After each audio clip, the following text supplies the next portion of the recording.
Hello guys, good morning, Radhe Radhe. I hope so आप लोग काफ़ी अच्छे होंगे। मैं भी बहुत अच्छी हूँ। अभी मैं आ रखी हूँ अपने गांव पे। तो मुझे आपको बताना था कि ग्रुप डी का फॉर्म आ रखा है। तो पता है, इससे पहले अगर मैं बताऊँ तो मैं कभी भी ग्रुप डी का फॉर्म नहीं डाली हूँ, आज से पहले कभी भी। एंड आई थिंक मेरे याद से वैकेंसी आया था 2019 में। उसका सारा प्रोसेस हो चुका है, ज्वाइनिंग भी हो चुका है। और मेरी सबसे लाइफ में मुझे लगता है कि मैं जो गलती की हूँ वो एक कि मुझे बस ये मन में था ना कि मैं बिहार दरोगा ही करूँगी। ये सच में मेरे से यही था और ये मेरी बहुत बड़ी गलती है, बिहार दरोगा और दिल्ली पुलिस। तो इसके अलावा मैं फॉर्म ही नहीं डालती थी। जैसे अब इससे पहले बिहार पुलिस आता था तो मैं वो नहीं डालती थी, लेकिन जब बिहार पुलिस आया तो मैं डाल दी, दिल्ली पुलिस डाले। लेकिन एनटीपीसी का पहले फॉर्म आया था, कुछ टाइम पहले आया है ना एनटीपीसी का फॉर्म, और अभी एग्ज़ाम होने वाला है, मैं उसका फॉर्म नहीं डाली हूँ। तो ये मेरी गलती है। आप लोग ये गलती कभी मत करो लाइफ में कि आप एक जॉब पे या फिर एक ही चीज़ों पे डिपेंड पड़ जाओ, क्योंकि ऑब्वियसली बात है हमें जॉब चाहिए होता है।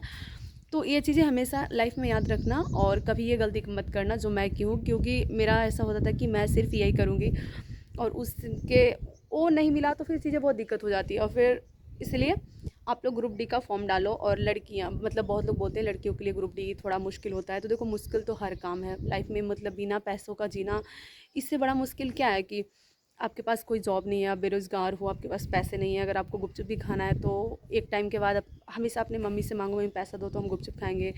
कुछ भी मतलब करना एक्सेट्रा एक्सेट्रा, तो बहुत सारी चीज़ें होती है। तो इसलिए आप लोग को जो फॉर्म मिले डालो, और मैं भी डालूंगी और मैं आपके साथ शेयर करूंगी। और ग्रुप डी का फॉर्म आज मैं अपने गाँव आ रखी हूँ और आज डेट है 17। तो मैं अपने भाई को बोली हूँ कि फॉर्म डाल देना, क्योंकि गांव में कोई सुविधा है नहीं और लैपटॉप लेकर मैं आई नहीं हूँ।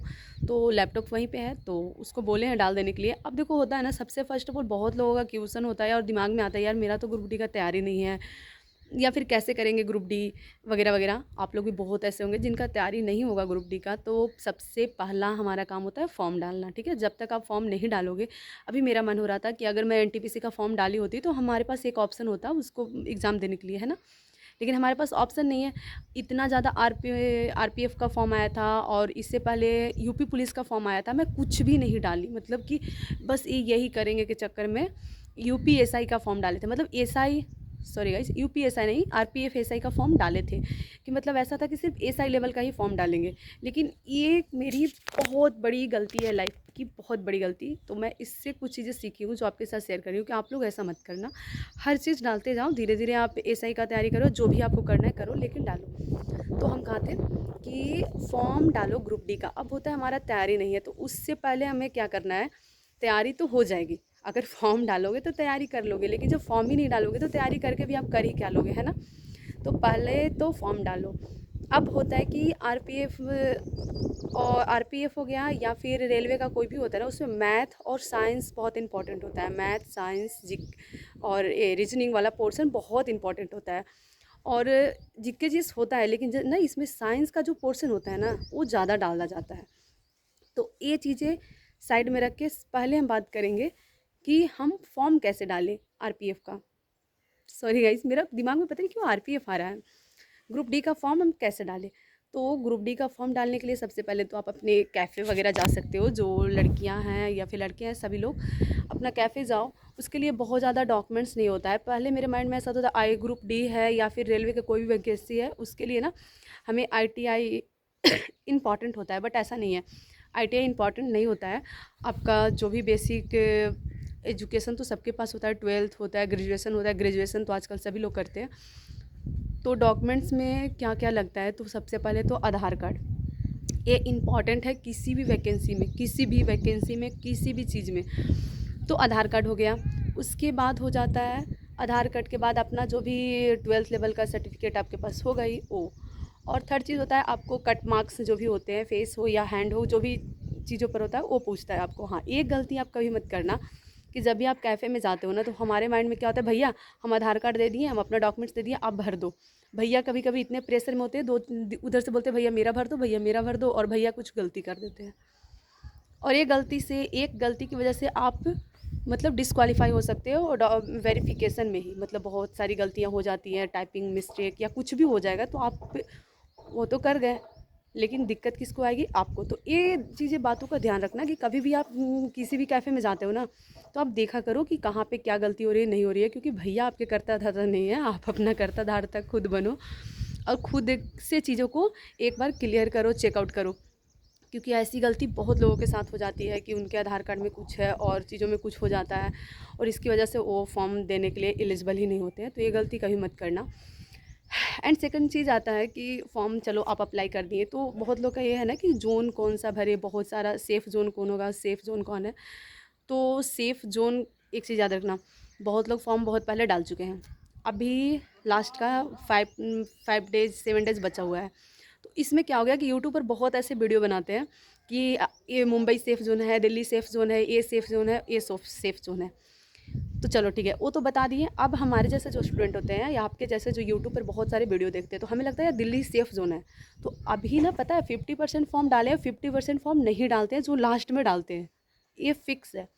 तो ये जो 50% है ना, उन जोनों में चला जाएगा जो जोन को बहुत टीचर सेफ़ बताए हैं, और फिर उसका कट ऑफ बहुत हाई हो जाएगा, और जो पहले का सेफ़ जोन था वो हाई चला जाएगा और जो हाई था वो लो में आ जाएगा। ऐसे होता है, पिछला आप कभी भी देखना 2-4 एग्ज़ाम का उठाकर, तो जिसको सेफ़ बोला जाता था वो हाई चला गया और जो हाई बोला जाता था वो नॉर्मल रहा।